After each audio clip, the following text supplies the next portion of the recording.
Graça e paz, abençoados. Voltando aqui com o nosso tema, as manifestações de espíritos existentes hoje. Quem são esses? Parte 4. Então, abençoados, nós paramos dizendo sobre a redenção de Cristo, onde Cristo ele entrega a sua alma para poder resgatar os espíritos desde a criação até a cruz. Então ele, através da sua entrega, da sua condenação, da sua alma, então ele entrega o seu corpo para ser moído e a sua alma para ser castigada. Então, com isto, Deus tornou possível retirar a condenação sobre a vida humana, a condenação de morte espiritual. Porque quando a alma foi sentenciada, ela foi separada do espírito. Ela sofreu então o castigo e foi separada do espírito. Foi tanto separada do espírito que o espírito voltou para nós. O Espírito de Deus em Cristo voltou para nós. Ele vive hoje em nós. Esse Espírito vive em nós. Jesus disse: eu não vos deixarei órfãos, eu voltarei para vós. Ele diz: eu rogarei ao Pai e Ele vos dará outro, Ele vos enviará o Consolador, para que esteja convosco todos os dias. Então, preste atenção. A alma, uma vez sentenciada, lembra que Paulo diz, porque a palavra de Deus, Paulo aqui está falando sobre a palavra de Deus sendo colocada, sendo pregada nos corações naquela época. Então ele diz assim, porque a palavra de Deus é mais cortante do que qualquer espada aguda, afiada, de 2 gumes, a ponto de penetrar corpo, a junta e medula, e alma e espírito, a ponto de penetrar alma e espírito. Por quê? A espada aguda, que era a palavra, ela iria fazer essa incisão, essa separação de espírito e alma em Cristo. Pela palavra de Cristo haveria essa incisão, esse corte, essa separação do espírito com a alma. Porque a alma trazia o espírito à condenação. Então, para que o espírito fosse tirado do estado de condenação, Cristo entregou a sua alma. Agora, aqueles que receberam a palavra de Cristo, então agora eles vêm receber o espírito dentro deles e tirando essa condenação da alma sobre a vida daqueles daquela época. E nós, irmão Paulo, nós já viemos com o Espírito e na vida do Espírito. Entenda bem, amados e abençoados, quem produz vida no corpo é o Espírito. E essa vida outrora foi chamada de alma. Ela que trouxe a condenação para o Espírito. E ela foi separada, ela foi condenada no juízo. Por isso que o canal Luz da Graça, nós não pregamos sobre alma. Existente a alma após o juízo, porque a alma sofreu condenação. Ela foi feita a incisão pela palavra, por meio de Cristo, a alma de Cristo sofreu e foi feita a incisão, a separação da alma. Jesus disse: temei antes aquele que pode matar tanto o corpo como a alma. Então a alma daquelas pessoas daquela época, do início da criação até o juízo, essa alma é que iria sofrer o juízo. Você está entendendo, amado? A alma é que iria sofrer o juízo. Porque nela estava a condenação. Ela quem fez a escolha. Hoje, não usamos o termo alma, nós no canal Luz da Graça. Eu respeito os outros irmãos do canal, mas nós não concordamos em usar o termo alma, porque usar o termo alma é você dizer que a condenação não foi tirada. Se foi feito um novo céu e uma nova terra, preste atenção. Quando a palavra de Deus diz, fala, novo céu e a nova terra. O novo céu e a nova terra somos nós. Fala da vida do corpo, que é a nova terra. A nova terra, agora a terra de Deus, a criação de Deus. Entenda, mente iluminada, a criação de Deus agora é dentro do homem, na parte espiritual do homem, não é no corpo físico, não é no físico. Agora Deus vem fazer, está mostrando, João vem dizer que Deus vem fazer uma criação espiritual agora, que era física e espiritual. Agora Deus vem fazer totalmente espiritual. A obra de Deus agora, nova criação, foi feita de forma espiritual, dentro do homem. Lembra que Jesus disse, não direi acerca do reino dos céus, do reino de Deus, ele está ali ou ele está aqui, porque o reino de Deus, o reino dos céus, estará dentro, a obra seria feita onde? Dentro de vós. Você está entendendo, amado? Então o novo céu e a nova terra, o novo céu é o reino de Deus posto dentro do homem. E o que é a nova terra? A nova terra é o que? A vida do corpo, a nova vida do corpo sem condenação. Na vida do corpo, para o olhar de Deus, não existe mais condenação. Você entende agora por que nós não pregamos sobre alma? Porque então teríamos que pregar condenação. Se é novo céu, então não é mais a vida da alma, é a vida do espírito, criando a vida do corpo, a vida pelo espírito. Então, temos que ter esse perfeito entendimento. Nós temos a vida do corpo pelo espírito e não pela alma adâmica. Nós somos vimos agora do meio espiritual feito por Cristo na cruz, ressuscitado, sem condenação. A alma ficou lá, a alma ficou lá no sepulcro. E o que veio? O Espírito que voltou para Deus. E os que veio após o juízo vieram com um novo espírito, novo céu e nova terra. Nova vida do corpo e reino de Deus, novo céu, reino de Deus, nova terra, nova vida do corpo, uma vida do corpo onde Deus não vê condenação. Você está entendendo, amados? Então, temos que ter esse perfeito entendimento para entendermos os mistérios do Pai. Agora, sobre isso, temos que levar em conta que aqueles que buscam, vamos ler aqui, radicalizar acontecimento, né, de manifestação de demônios e dizer que todos eles são espirituais,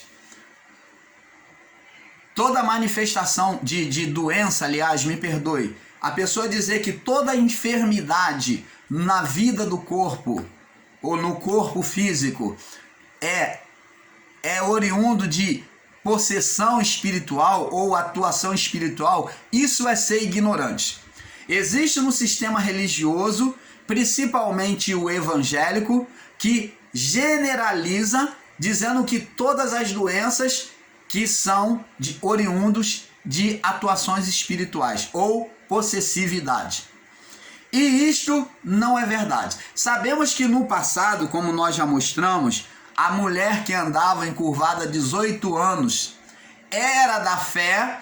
Jesus chamou ela de filha de Abraão, curou ela no sábado. Ela estava no templo adorando a Deus. Ela era da fé. Ela foi chamada de filha de Abraão. Então você vê o merecimento dela para com Deus. Ela foi considerada como filha da promessa, filha de Abraão. Agora, por que ela estava há 18 anos naquele estado de enfermidade? Porque por não ter uma fé ativa, não ter um conhecimento perfeito da vontade de Deus, ela estava submetida a forças malignas, espíritos de enfermidade. A falta de fé também leva o homem a ser torturado, a ter sofrimento sobre a vida do corpo. Você está entendendo, amado? Então Jesus tirou dela aquele espírito de enfermidade e ela que andava encurvada, ela se endireitou. E ela estava nesse estado há 18 anos. Tivemos várias pessoas que Jesus curou e conforme ia saindo os demônios, né? Aqui em João 4, né?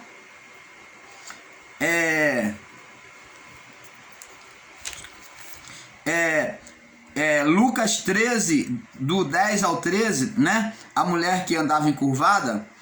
E tivemos também atuações demoníacas do mudo e surdo, Lucas 11, 14, aonde o demônio saiu e o mudo falou. Aquele espírito que colocava aquele estado, aquele espírito que colocava aquele estado de enfermidade física naquele homem, uma vez retirado, o mudo voltou a falar. Então, amados, temos que ser inteligente, temos que dar a mão à palmatória. Não é você estar concordando com o sistema, você apenas está concordando com o que é verdade. E o canal Luz da Graça assim o faz. Se é verdade, vamos dar a mão à palmatória.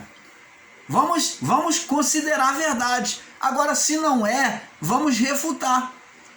Então, há doenças que existem espíritos de enfermidade que sustentam essa doença. Quantas pessoas vão no médico, o médico bate exame, bate raio-x e a pessoa não tem nada, mas a pessoa sente e de repente sente um caroço andando na barriga dela, no útero dela, ela sente lá por dentro e ela vai no médico e no raio-x o médico examina e não aparece nada. Em alguns casos, essa doença tem cunho espiritual. Doenças de desengano médico, muitas delas são de cunho espiritual. Agora, nós não podemos radicalizar e literalizar e dizer que todas as doenças são de cunho espiritual. Existem muitas doenças físicas. Por exemplo, Timóteo tinha uma úlcera. Paulo curou a Timóteo? Não. Mas o que Paulo fez? Ele fez o que ele tinha conhecimento. Paulo curou tantas pessoas, mas a Timóteo, ele não se sentiu direcionado por Deus para ir curar Timóteo, porque Paulo, ele se sujeitava ao Espírito, ele não fazia coisa dele mesmo, como muitos pastores do sistema religioso e evangélico caem na doideira, literalizando e achando que Deus é seu empregado, achando que Deus tem que curar a hora que eles bem querem. O dom de cura, o dom de libertação, temos que entender que ele é proveniente de Deus e é para servir a Deus. Não é para satisfazer o meu ego, porque eu quero mostrar que eu sou espiritual, então eu vou lá e vou botar a mão. Não, fulano está doente, então eu vou lá. Não, não é isso não. Deus, o Espírito Santo, tem que me direcionar. O Espírito Santo tem que criar fé no meu coração, a convicção, tem que me direcionar a pessoa enferma e criar a convicção dentro do meu coração para que eu ore. Por isso que Paulo disse a Timóteo, a ninguém imponhas as mãos precipitadamente. Paulo não falou para não impor mão em ninguém.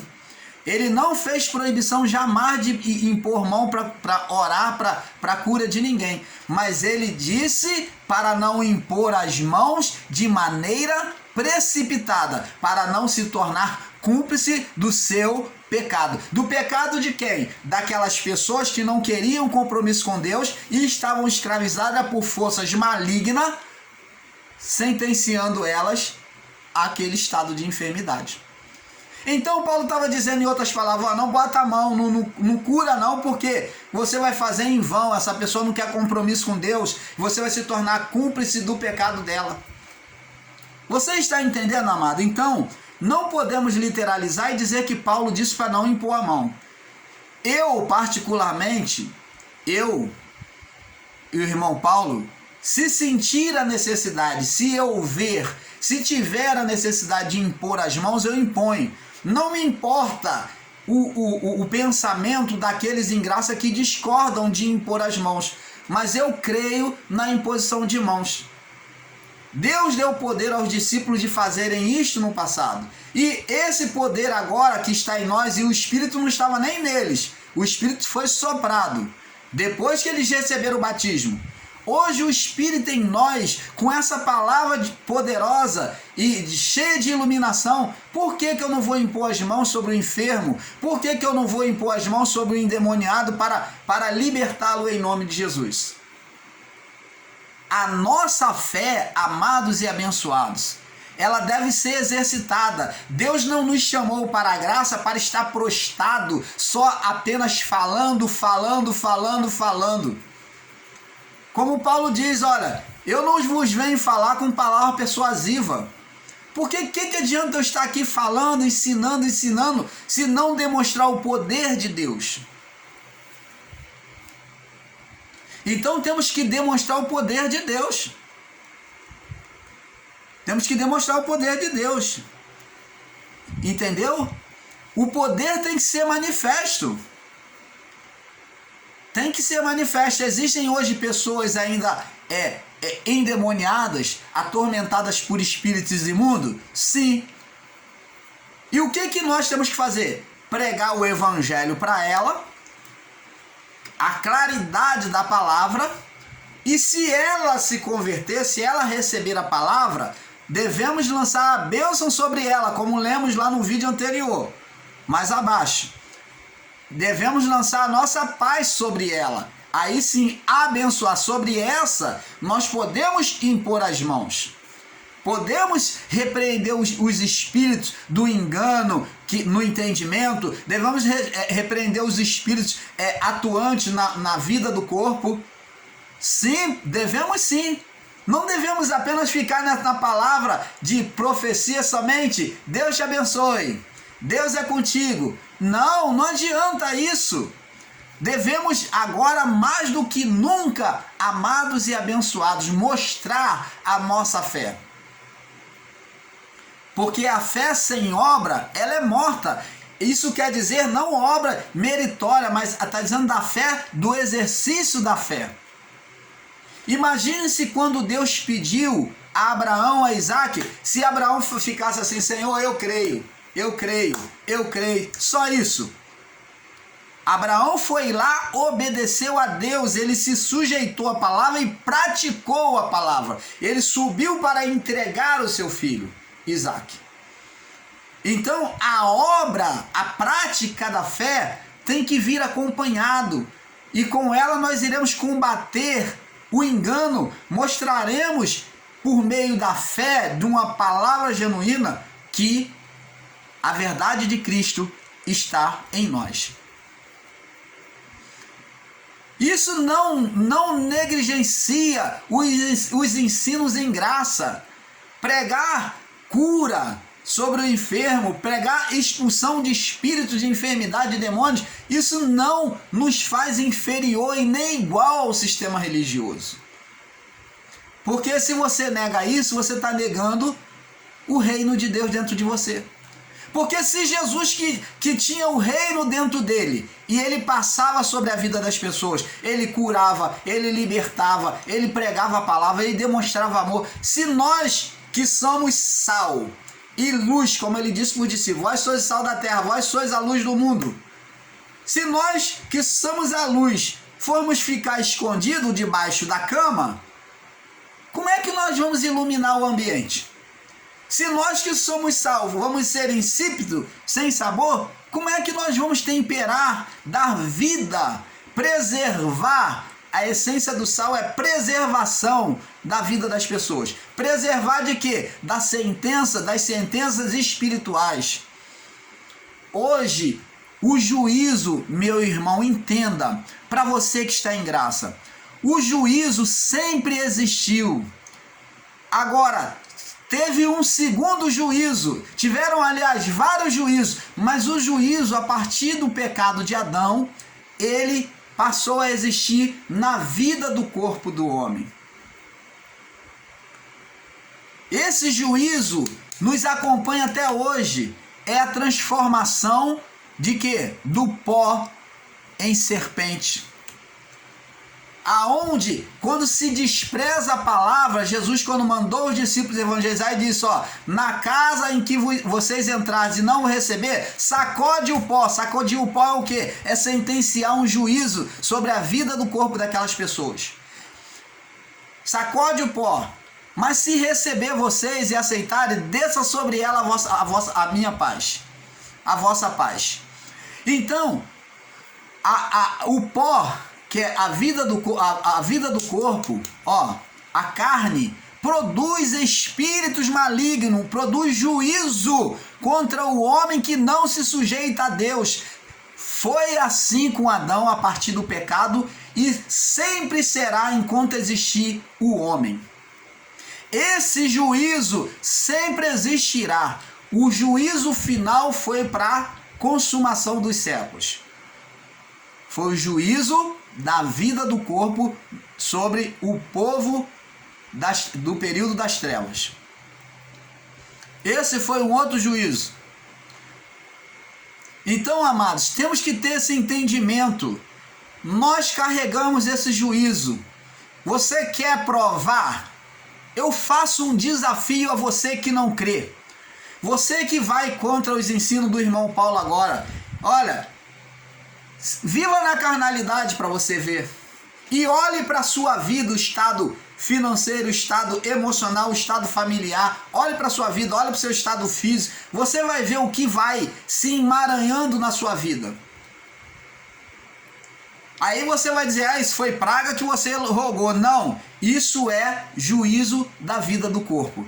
A não sujeição à vontade do Pai manifesta serpente. Porque espírito, a vida do corpo, que é espiritual, espírito sobre a carne, ó, no espírito a palavra, a vida do corpo, ela recebeu a palavra.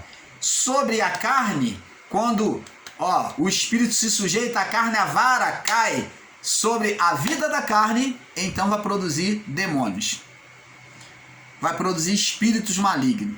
Então, abençoados, temos que buscar ter esse perfeito entendimento.